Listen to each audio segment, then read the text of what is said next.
even before we do that, I want to touch a little bit more on her character because there's a complaint that was filed against her and her husband not too long ago. And what they cite in the complaint is makes me uncomfortable. Makes me uncomfortable. And I want us to look at this for a second here.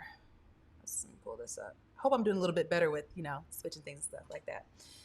This is a complaint filed by a woman named Shira Moore. This is her P.O. Box address. This is not her home address. Filed by Shira Moore. And, as we can see here, the names are Lily and Passion Java. This is public information. I received this information. And again, the whole goal of this is to try to understand who are these people? Should they be in the house of God professing and proclaiming Christ? Who are these people? Should they be in the house of God professing and proclaiming Christ? We're bringing this up about the women because the women will take over once the men are gone. We haven't heard from Passion. He took his 40-day sabbatical. We haven't heard from him. But who was on the front line, still having her little Ahava women's group, who's still going forward, going to Fiji, doing all these things or whatever? Lily, the wife. And the wife is included here, as we can see. For what we might ask? Defamation of character, hacking, slander, abuse, and harassment. The plaintiff is seeking damages of $10 million.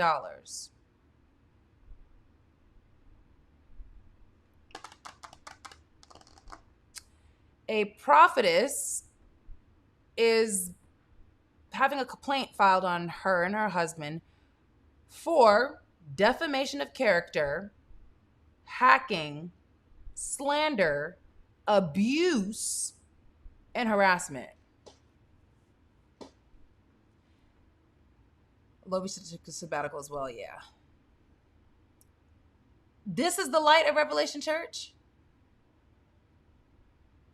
This is, quote unquote, your spiritual grandmother, her mother, the light of her life.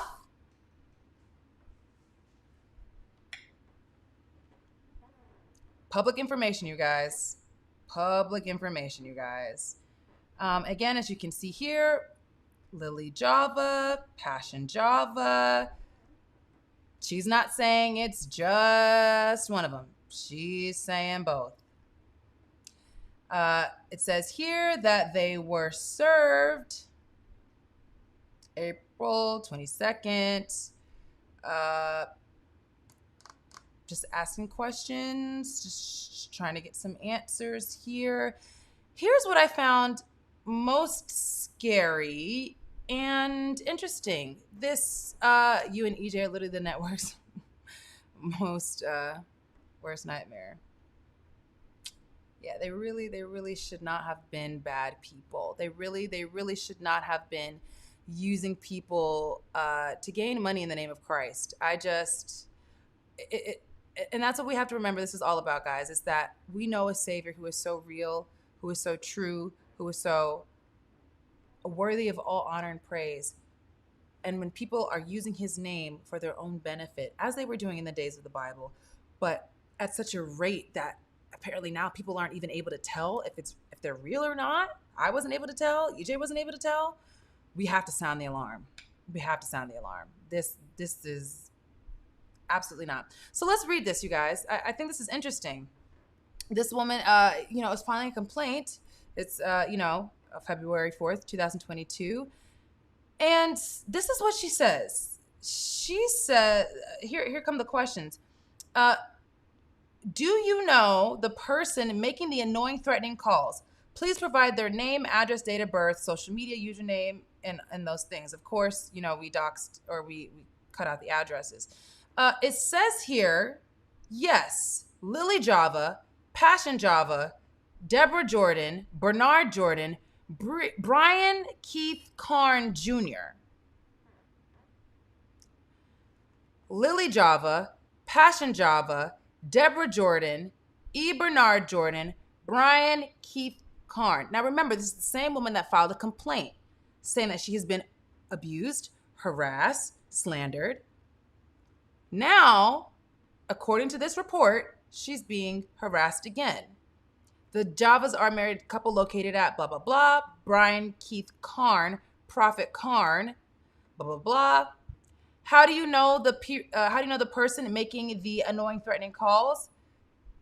They're her ex-pastors. Can you guys see? I feel like my big old head in a way.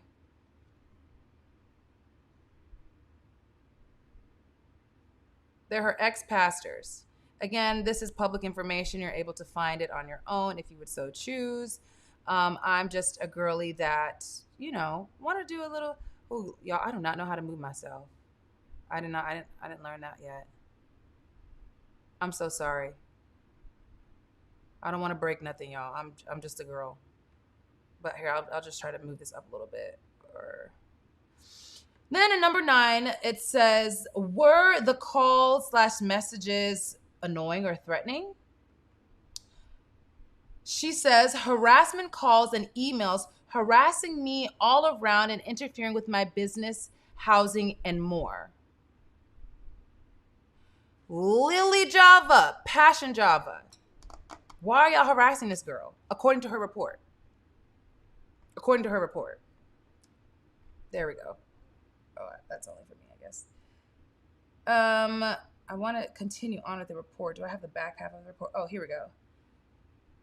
She says, every time I go to eat food from restaurants and have people disrespectful things to me.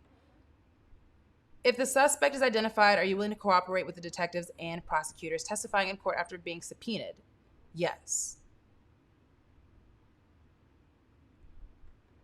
So, again, in regards to this complaint, it wasn't able to continue to go through because they were not showing up to the hearings, and eventually it was dropped. So no formal charges went forward. I'm just uncomfortable. I'm uncomfortable with that. Gotta be honest. Here's something I found interesting. Temporary restraining order. A temporary restraining order was filed, again, this is her P.O. box, against Passion Java. Or the I